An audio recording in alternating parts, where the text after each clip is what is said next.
오늘 저희가 함께 나눌 말씀은 마태복음 5장 13절부터 16절까지 말씀입니다.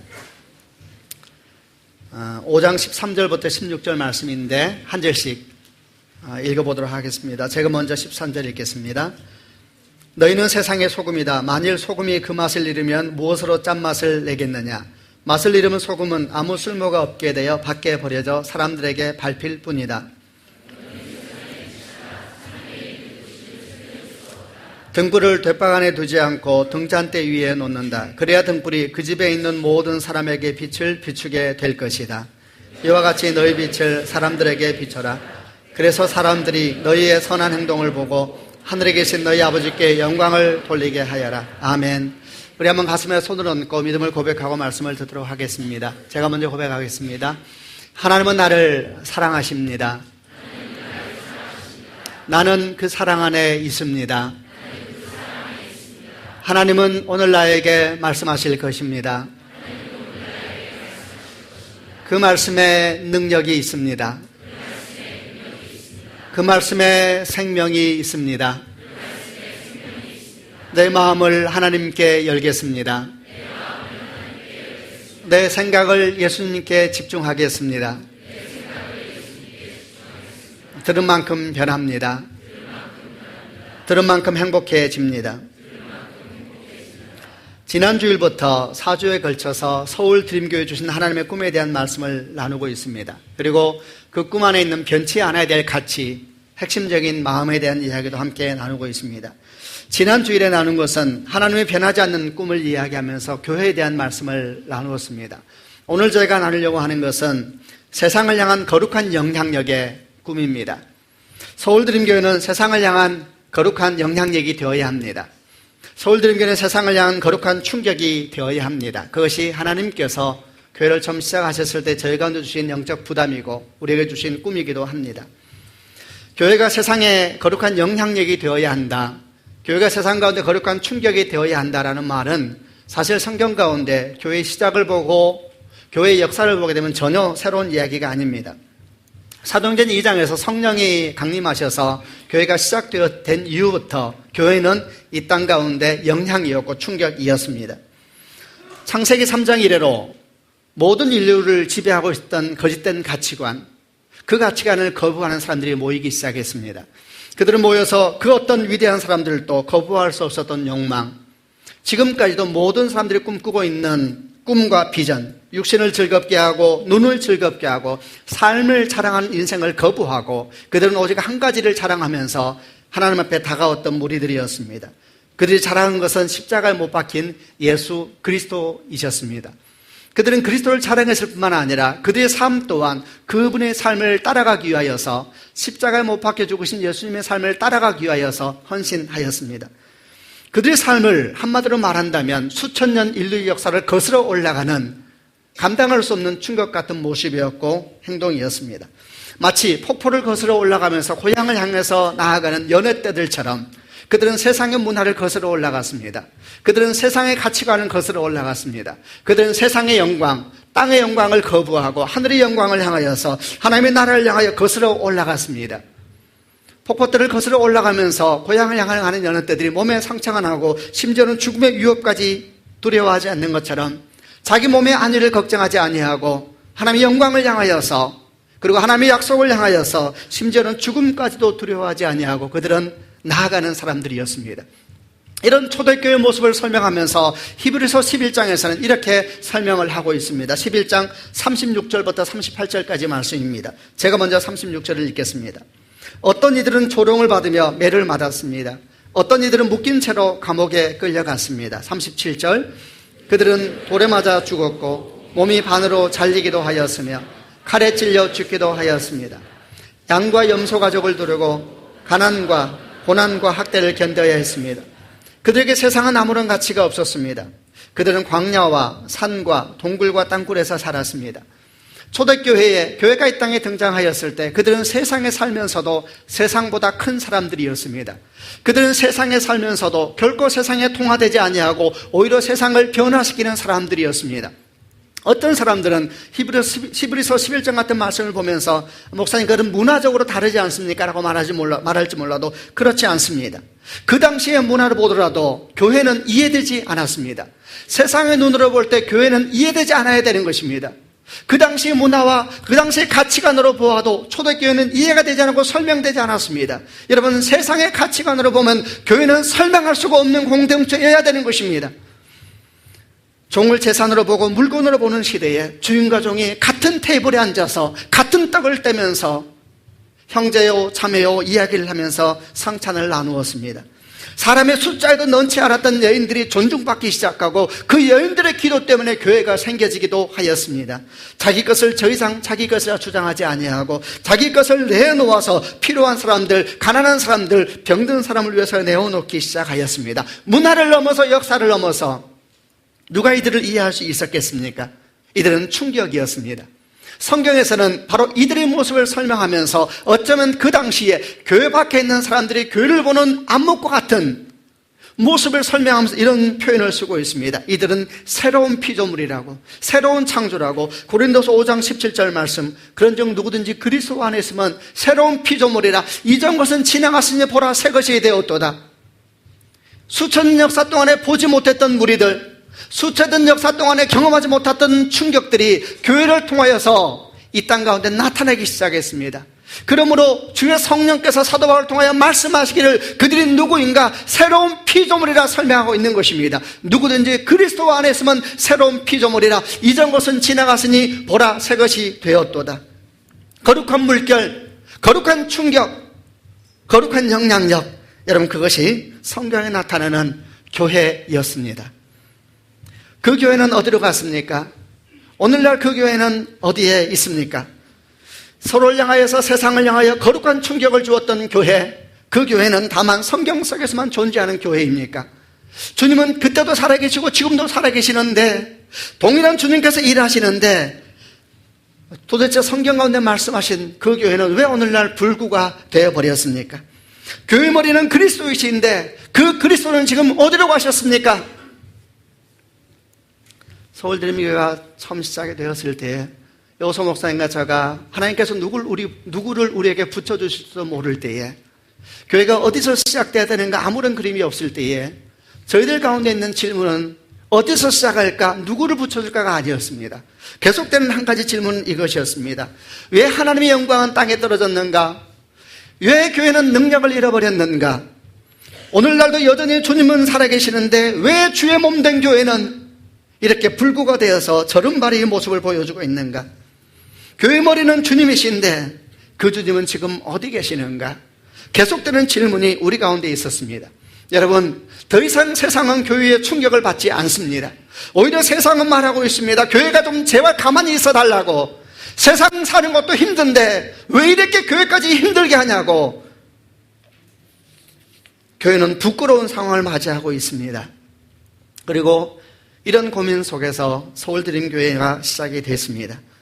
지극히 작은 자들이 모여서 정직하게 말하건대 기대보다는 고민을 안고 거룩한 꿈을 안고 하나님만을 바라보면서 서울을 하는 대도시, 그리고 한남동 바로 여기에서 4년 전에 서울드림교회가 시작됐습니다. 우리는 한 번도 한남동의 이름을 부르면서 기도한 적이 없었습니다. 하나님께서 우리를 여기 심어 놓으셨던 것입니다.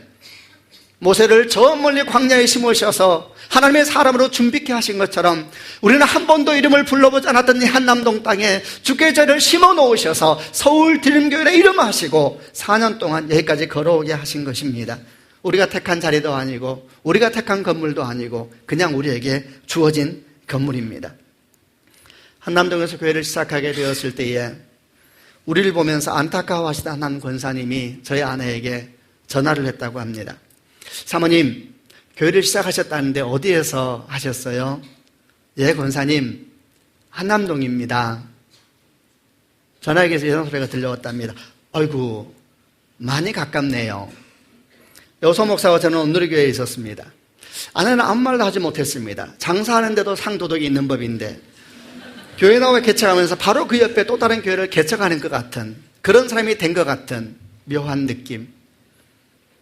저녁에 집에 들어가니 아내가 물었습니다. 여보, 낮에 이런 전화가 왔었는데 물었어. 참 가깝다고. 그럴 때는 어떻게 답해야 되는 거야? 아마도 아내의 마음도 많이 번잡했던 것 같고 저도 그 말을 듣는 마음이 기쁘지 않았습니다. 잠깐 생각했습니다. 정말 어떻게 답해야 할까? 아내에게 말했습니다. 여보, 그럴 때는 글쎄 말이에요. 그렇게 말하면 돼. 정말 글쎄 말입니다. 하나님도 자존심 좀 지켜주시지. 우리 마음 안 그래도 복잡한데. 4년이 지났습니다. 그리고 여러분, 이제 서울드림교회는 하나님의 은총 가운데 송파 캠퍼스를 준비하고 있습니다. 다시 한번 우리는 4년 전에 질문을 해야 합니다. 왜 하나님의 영광은 땅에 떨어졌습니까? 왜 교회는 능력을 잃어버렸습니까? 오늘날도 여전히 주님은 살아계시는데 나의 주님, 왜 주님의 몸된 교회는 불구가 되었습니까? 교회의 주인은 그리스도이신데 바로 그 주님은 지금 어디에 계십니까? 이런 질문을 다시 한번 기억해 보면서 마음 가운데 또 다른 생각이 들었습니다. 이제는 우리가 질문해야 될 때가 아니구나. 왜냐하면 이제 우리는 그 질문에 답을 해야 되는 사람들이기 때문입니다. 교회를 시작하기 전에는 우리는 질문했습니다. 그러나 4년 시간이 지나오면서 오늘 이 자리에서는 우리는 답을 해야 되는 것이고 앞으로도 우리는 이 질문에 답을 해야 되는 자리에 서게 되는 것입니다. 서울드림교회는 날마다 이 질문 앞에 서야 합니다. 서울드림교회는 날마다 이 질문에 답을 해야 됩니다. 피하면 안 됩니다. 왜냐하면 바로 그 질문이 서울드림교회가 시작된 이유이기 때문입니다. 바로 그 질문이 하나님의 사랑으로 세상을 감동케 하는 예수 공동체라는 하나님의 꿈이 우리 가운데 임하는 통로였기 때문입니다. 지난 4년을 지나오면서 목사님과 저는 많은 질문을 받았었습니다. 그중에 어떤 사람들은 이렇게 많이 물었습니다. 서울드림교회는 건물을 가질 겁니까? 안 가질 겁니까? 분명히 말씀드릴 수 있습니다. 우리는 모릅니다. 그러나 이 말이 훗날 우리 행동을 합리화하기 위하여서 미리 이야기 던지고 있는 그런 방패막이는 아닙니다. 우리는 모릅니다. 그러나 한 가지는 분명합니다. 그것은 목사님과 저 가운데 건물을 가지는 것이 한 번도 중심 주제가 된 적이 없다는 것을 분명히 말씀드릴 수가 있습니다. 4년 동안 교회를 해오면서 교회 건축을 위해서 모은 헌금은 단 1원도 없습니다. 여소 목사님과 함께 비전을 나누면서 건물에 대한 이야기를 하고 날 때마다 솔직한 우리 마음은 우리는 건물을 사지 않을 것입니다 라고 선포하고 싶은 마음이 간절합니다. 왜냐하면 우리는 한 가지 사실을 알고 있기 때문입니다. 우리가 사역하고 있는 이 서울 땅, 이 서울에서 지금 교회 건물을 갖는다는 것은 결코 좋은 영향력이 아니라는 것을, 오히려 지금 우리가 살고 있는 이 시대, 이 서울에서는 교회가 큰 건물을 가질수록, 그리고 교회에 더 많은 사람이 모여들수록 교회 밖에 있는 사람들은 교회를 부정적으로 바라보고 왜곡된 눈으로 바라보고 있는 현실 가운데 우리가 살고 있다는 것을 말입니다. 누군가는 우리에게 이렇게 질문할지 모릅니다. 목사님, 교회가 왜 이렇게 세상 눈치를 봅니까? 그러나 그게 아닙니다. 세상 눈치를 보는 것이 아니라 잃어버린 영향력에 대해서 말하고 있는 것입니다. 세상을 향한 거룩한 영향력을 잃어버린 교회는 더 이상 교회가 아닌 것을 알기 때문에 건물과 영향력, 그 중에 선택했다면 10이면 10번, 100이면 100번 영향력을 선택해야 되는 것이 교회인 것을 알기 때문에 고민하는 것입니다. 경제적으로만 본다면 어리석은 것입니다. 여러분, 렌트비를 생각할 때마다 힘듭니다. 그러나 여러분, 돈 대신에 돈을 다 잃어버릴지라도 그것이 영향력이 될 수만 있다면, 아니 부정적인 영향력이라도 주지 않을 수 있다면 차라리 돈을 잃어버리는 것이 교회여야 합니다. 임대료를 내고 인건비를 주고 국내 사역, 해외 사역을 다 하고 나면은 여러분, 우리 교회는 저축할 돈이 없습니다. 그래서 여러분, 우리는 때때로 우리에게 모든 것을 말을 해야 합니다. 송파 갈 때도 똑같을 것입니다. 여러분, 헌금을 해야 됩니다. 또다시 여러분에게 헌신을 부탁할 겁니다. 우리 재정의 상황을 또 말씀드릴 겁니다. 그럴 때마다 마음에 드는 생각은 그냥 건물 하나 있으면 이렇게 번잡하지 않을 것이라는 생각이 들지만은 또다시 처음으로 돌아가게 됩니다. 과연 무엇을 우리는 선택할 것인가? 이것은 송파 캠퍼스라는 문제가 아닙니다. 또 다른 캠퍼스를 시작하게 될 때에, 또 다른 캠퍼스를 시작할 때일 때마다 우리는 여러분에게 또 다른 헌신을 요구할 것이고, 우리는 여러분에게 또다시 고민을 하게 될 것이고, 잘 다니고 있는데 헌신해달라고, 여기서 500명 이상이 가야 된다고 여러분을 고민하게 만들 것이고, 3년, 4년마다 계속해서 이 고민이 여러분에게 던져지게 될 겁니다. 그리고 생각한데 우리 첫마음이 변하지 않는다면 분명히 이 질문은 우리 영을 살리는 질문이 될 것이고 우리 믿음을 확인하는 질문이 될 것입니다. 서울드림교회가 건물을 가질 것인가 말 것인가라는 질문과 함께 많이 들었던 이야기가 서울드림교회는 장로 언제 세울 것인가라는 질문이었습니다. 그때는 아직 모릅니다. 그러나 또 이 말씀은 드릴 수가 있습니다. 그때보다 중요한 것이 있습니다. 그것은 성경에 말씀하시는 장로, 리더십의 본질에 대한 이야기입니다. 특권이 아닙니다. 권세가 아닙니다. 계급도 아닙니다. 자랑도 아닙니다. 힘도 아닙니다. 오히려 장로 리더의 직분은 섬김이요, 낮아짐이요, 가난한 마음을 갖는 것이고 주님을 닮아가기 위하여 내가 더 헌신하겠다라는 고백인 것입니다. 여러분, 교회는 조직이 아닙니다.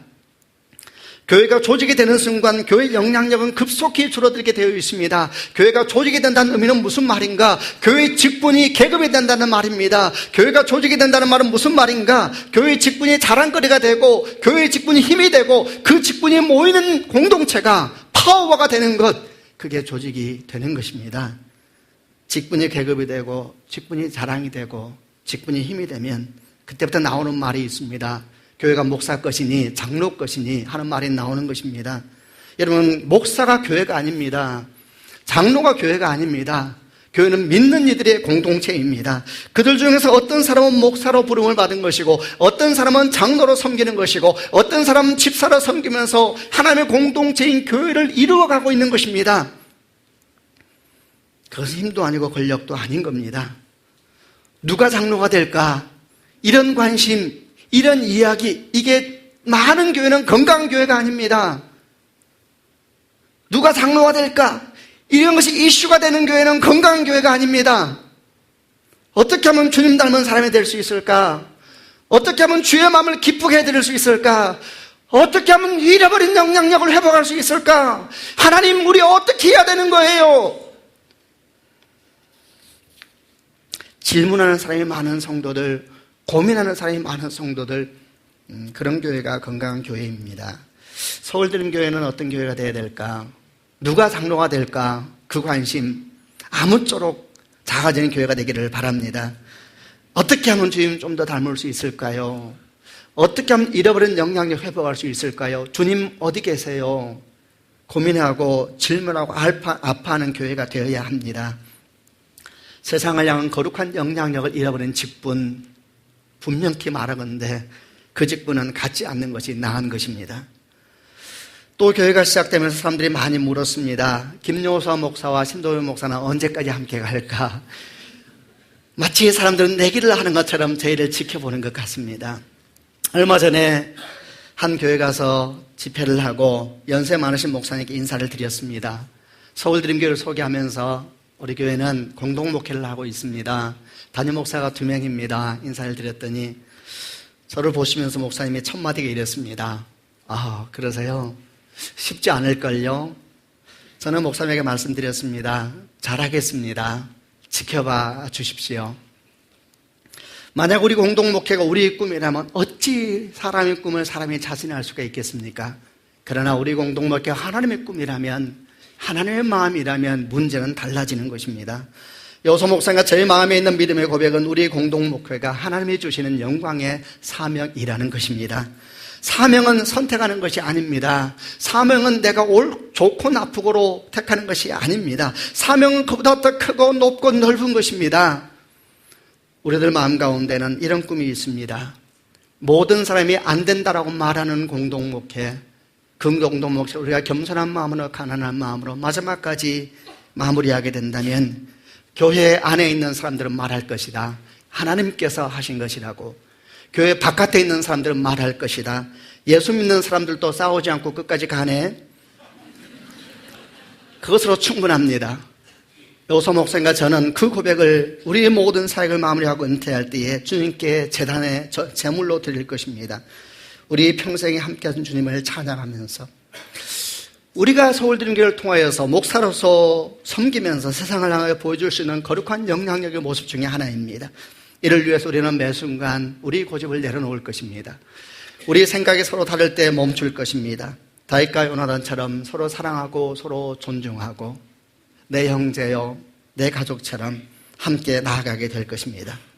사랑하는 성도 여러분, 여러분 하나님께서 저희와 함께 하도록 모아주신 우리 모두가 함께 지체가 되어서 이루어가라고 모아주신 서울드림교회의 성도들입니다. 여러분, 우리가 서울드림교회 성도가 되었다는 것은 하나님께서 원래 우리에게 주셨던 고민을 함께 품는 자리에 나왔다는 것입니다. 여러분도 고민하셔야 됩니다. 주의 영광은 어디에 있습니까? 하나님에 대한 이야기는 신화입니까? 교회의 능력은 어디로 갔습니까? 왜 교회는 불구가 되었습니까? 주님은 어디 계십니까? 여러분도 함께 답을 해야 합니다. 하나님, 우리는 세상에 어떻게 말을 해야 합니까? 우리는 세상 가운데 거룩한 충격이 되어야 합니다. 우리는 세상 가운데 거룩한 영향력이 되어야 합니다. 아멘 하시기를 바랍니다. 여러분, 우리가 연초에 처음 말했던 것처럼 거룩한 빛이요, 소금에 대해서 세상 가운데 주의 영광을 드러내는 사람이요, 교회로 한 사람 한 사람이 서야 되는 것입니다.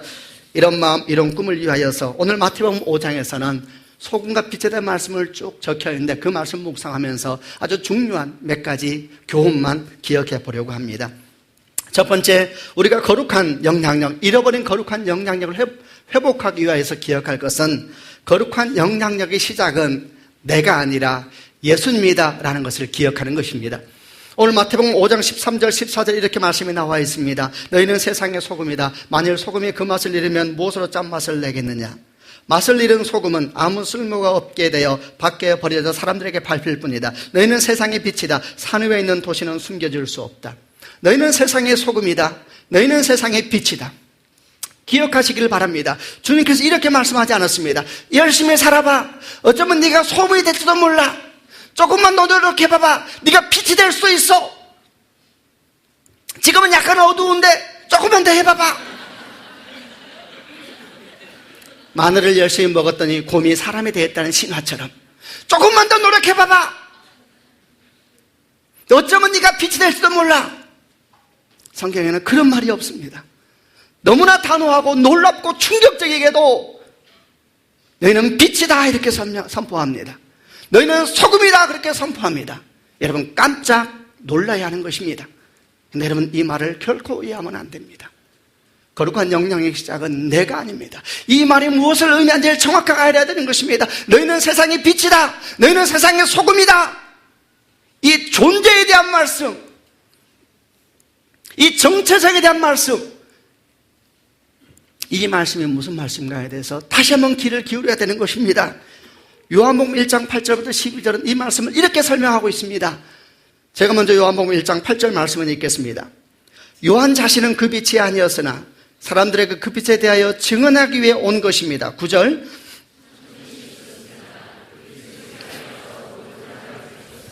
참빛이 되신 말씀이 세상에 계셨습니다.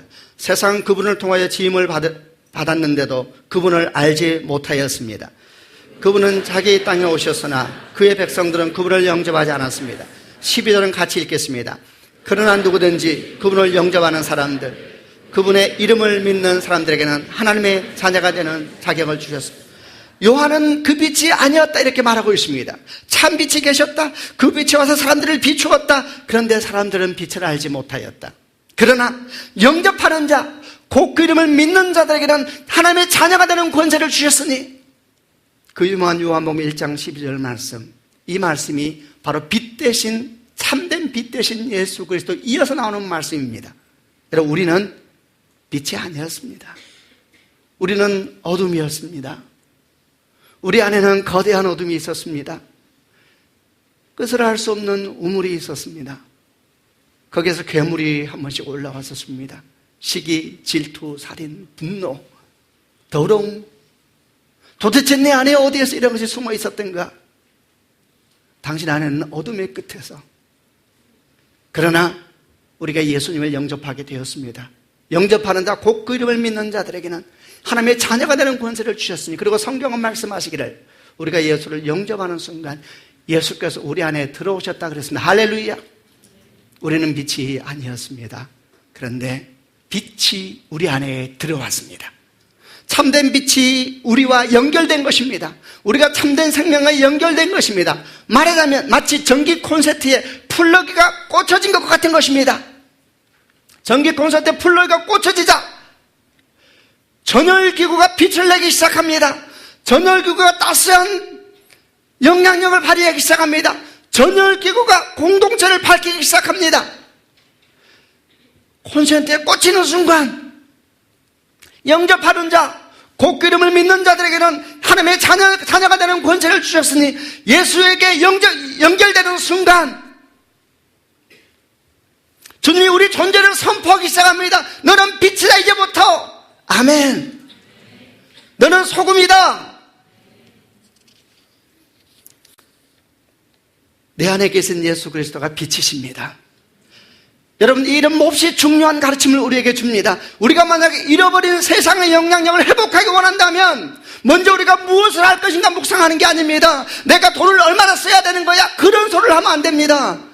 먼저 우리가 알아야 될 것은 잃어버린 영향력을 회복하기 위하여서는 내 안에 빛이 있는가? 내가 예수 안에 있는가? 내가 예수와 연결되어 있는가?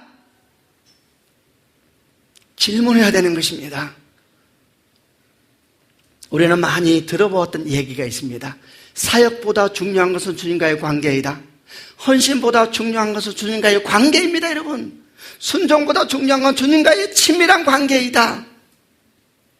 주님과의 관계가 어긋나면 여러분 다 어긋나는 것입니다. 이 원리가 얼마나 중요한지 우리는 생각하고 또 돌아보아야 합니다. 언젠가 한참 후배인 신학생들과 토의하는 시간을 가진 적이 있었습니다.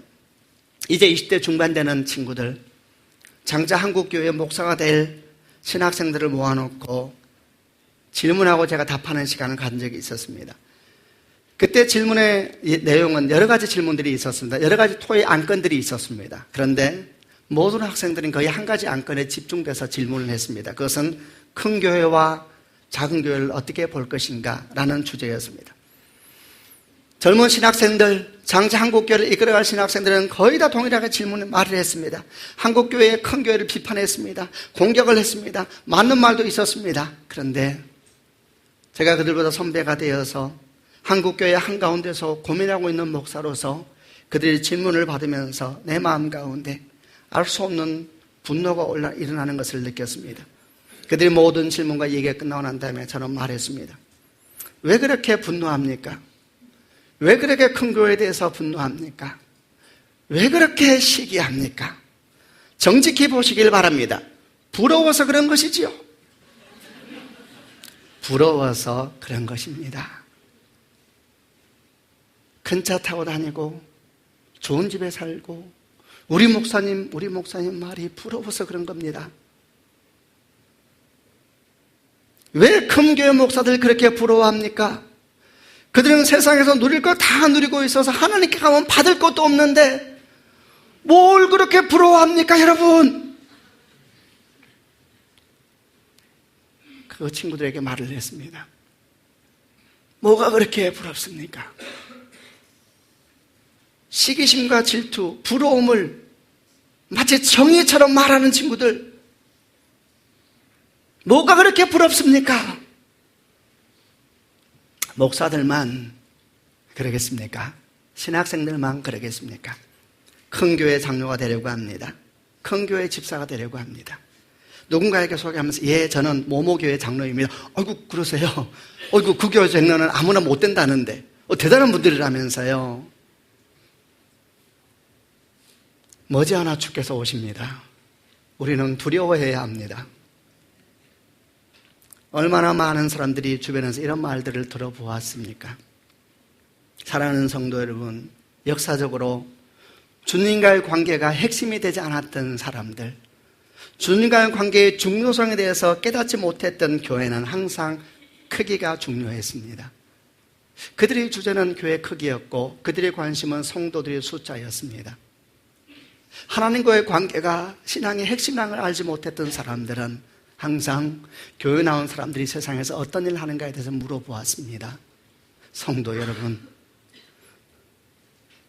사실 어찌 보면 당연한 일입니다. 하나님을 모르니 사람이 주제가 될 수밖에 없습니다. 하나님과의 관계가 별로 없으니까 사람들의 관계로 가득한 것입니다. 여러분, 이런 말을 하는 것은 서울드림교회가 이미 작은 교회가 아니기 때문입니다. 처음 교회가 시작되었을 때에 4년 전에 사랑하는 여호사 목사님과 함께 고민할 때에 우리는 이런 말을 할 수가 없었습니다. 왜냐하면 큰 교회를 비난하는 것 같아서, 지도 큰 교회에 있었으면서 그런 말을 들을까 봐. 그러나 이제는 말할 수 있습니다. 왜냐하면 남 얘기가 아니라 우리 얘기가 될 수가 있으니까. 교회 크기, 성도들이 나오는 숫자, 교회에 나오는 사람들이 세상에 가지고 있는 직책, 그런 것이 중요한 이슈가 되는 교회가 되면 안 됩니다. 그러면 부끄러워해야 합니다. 그런 교회는 주님과 관계를 중요하게 여기지 않는 사람들이 모여드는 교회이기 때문입니다. 그런 교회는 마치 자기들이 빛과 소금이 근원인 것처럼 생각하는 사람들이 모이는 교회이기 때문입니다. 이런 사람들은 뭔가 큰 일을 해야 큰 영향력이라고 생각합니다. 그렇게 생각하니까 사고가 당연히 이렇게 흘러갑니다. 큰 일을 해야지 큰 영향력을 생각하니까 세상에서 큰 사람이 교회에서도 큰 사람이라 생각하게 되는 것입니다. 어떤 사람이 이렇게 생각합니다. 야, 저런 사람이 예수 믿으면 대단한 역사가 일어날 거야. 그들이 말하는 저런 사람은 도대체 누구입니까?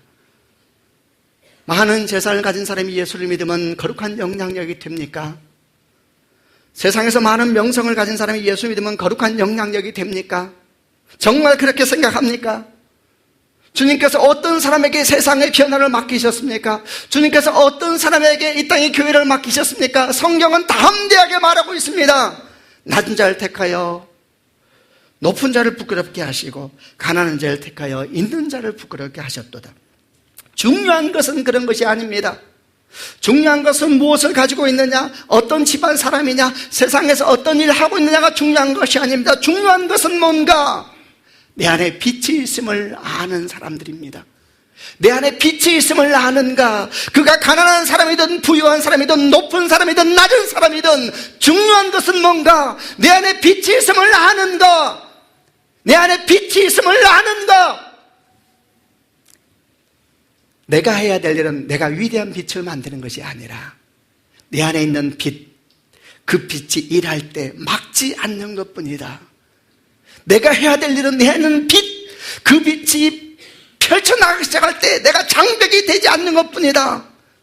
내가 해야 될 일은 내 안에 있는 빛, 그 빛이 나를 비추실 때에 내가 정직하게 반응하는 것이다. 보십시오. 주의 빛이 당신 안에서 빛나고 있습니다. 그 빛이 당신의 믿음을 비춥니다. 그 빛이 당신의 양심을 비춥니다. 그 빛이 당신의 재정을 비춥니다. 그 빛이 당신의 열정을 비춥니다. 그 빛이 당신의 삶을 비추고 있습니다.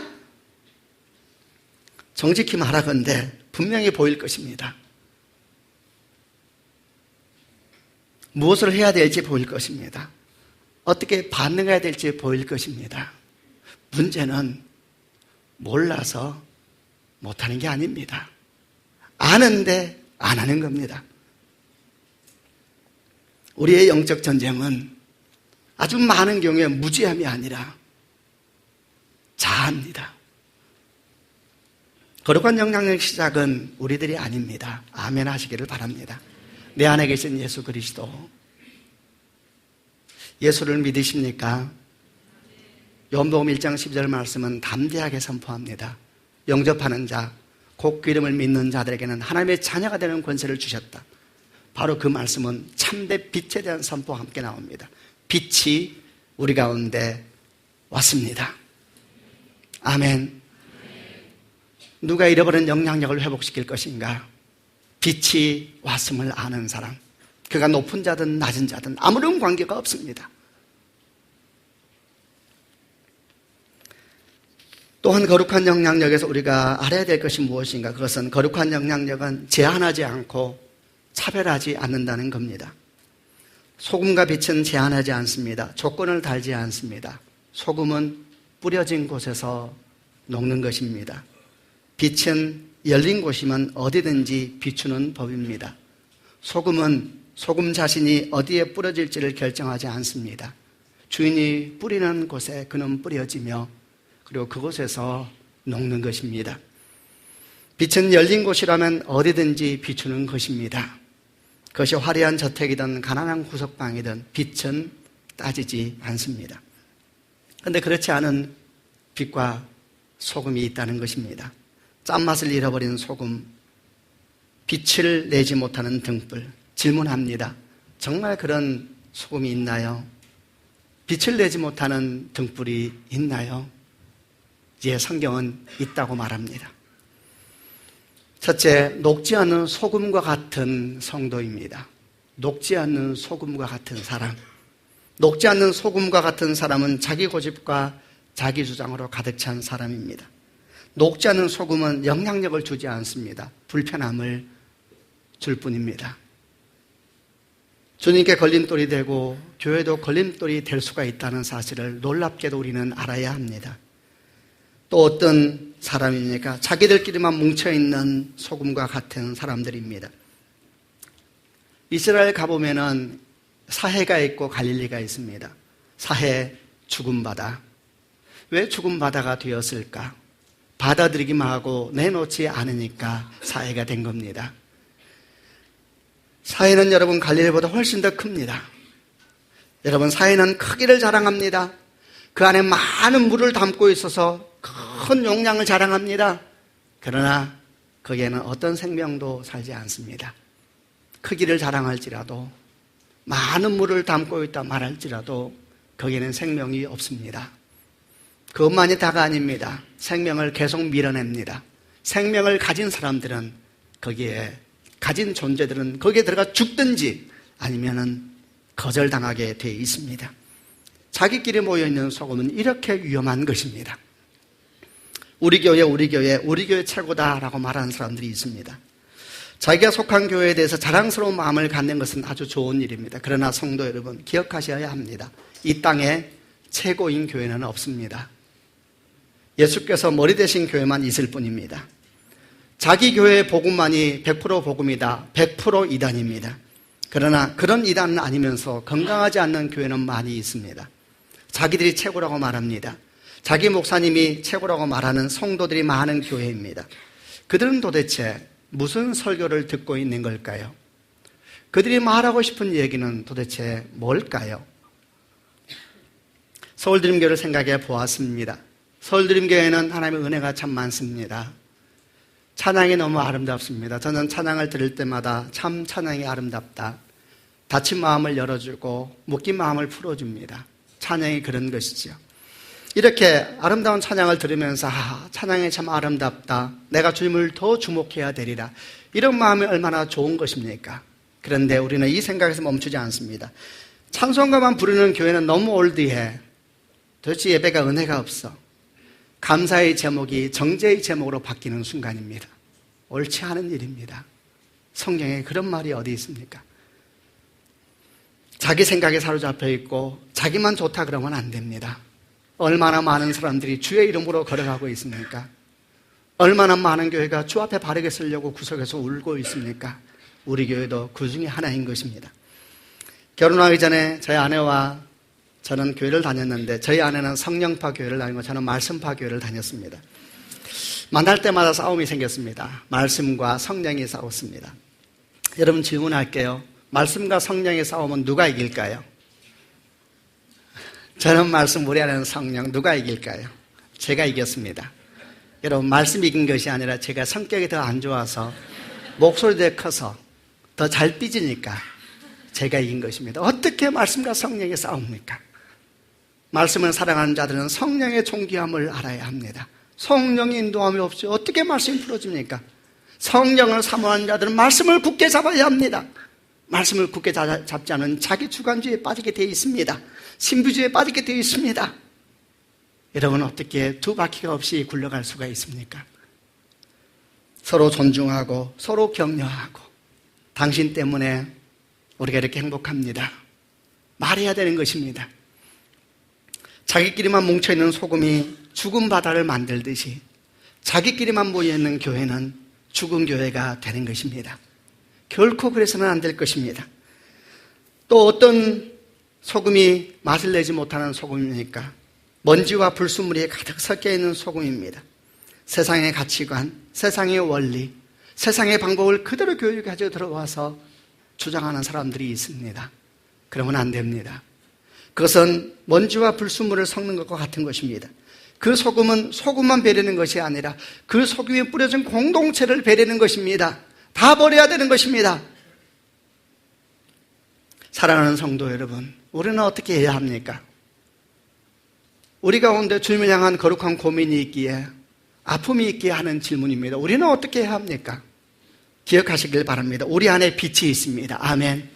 여러분, 그 빛에 반응하시기를 바랍니다. 그 빛에 순종하시길 바랍니다. 우리가 할 일은 큰 일이 아닙니다. 막지 않는 것입니다. 당신의 재정을 주님이 비추시잖아요. 그러면 그 재정을 정직하게 보시기를 바랍니다. 당신의 양심을 주께서 비추시잖아요.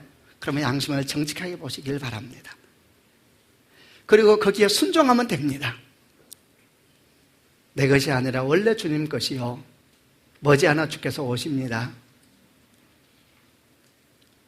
제한하지 말고 차별하지 말아야 합니다. 우리 교회 우리끼리 하면 안 됩니다. 주님의 교회, 한국교회 함께 끌어안고 나아가야 되는 것입니다. 세상의 가치관, 세상의 원리를 따라 일하면 안 됩니다. 하나님의 가치관, 하나님의 원리를 따라 일해야 합니다. 잃어버린 거룩한 영향력의 회복. 사랑하는 성도 여러분, 서울드림교회는 바로 그 일을 위해서 부름받았습니다. 여러분 또한 그 일을 헌신하시는 축복이 있기를 주님의 이름으로 축원합니다. 기도하십시다. 눈을 감으시고, 어쩌면 여러분 가운데는 서울드림교회 앞으로 다녀볼까 말까 하면서 오신 분도 계실 겁니다. 어쩌면 여러분 가운데는 어떻게 하다 갑자기 이 자리에 와 있지라고 생각한 분도 계실지 모르겠습니다. 그러나 만약 여러분 가운데 서울드림교회는 저에게 주신 하나님의 교회입니다 생각하는 분들이 있다면 가슴에 손을 얹으시기를 바랍니다. 사랑하는 성도 여러분, 여러분을 주께서 보내주시기 전에 주님 우리에게 고민을 먼저 던져주셨습니다. 여러분도 그 고민을 안으셔야 합니다. 하나님의 영광은 어디로 갔는가? 하나님 교회의 능력은 왜 잃어버렸는가? 교회의 머리는 그리스도이시고 교회는 주님의 몸인데 왜 몸은 불구가 되었는가? 주님은 어디 가셨는가? 아파해야 합니다. 여러분, 다시 한번 이 거룩한 부르심에 헌신하지 않겠습니까? 하나님, 제가 거룩한 영향력이 되길 원합니다. 저를 불쌍히 여기시고 저를 사용하여 주옵소서. 가슴에 손을 얹고 같이 한번 고백하며 기도하십시다. 기도하겠습니다.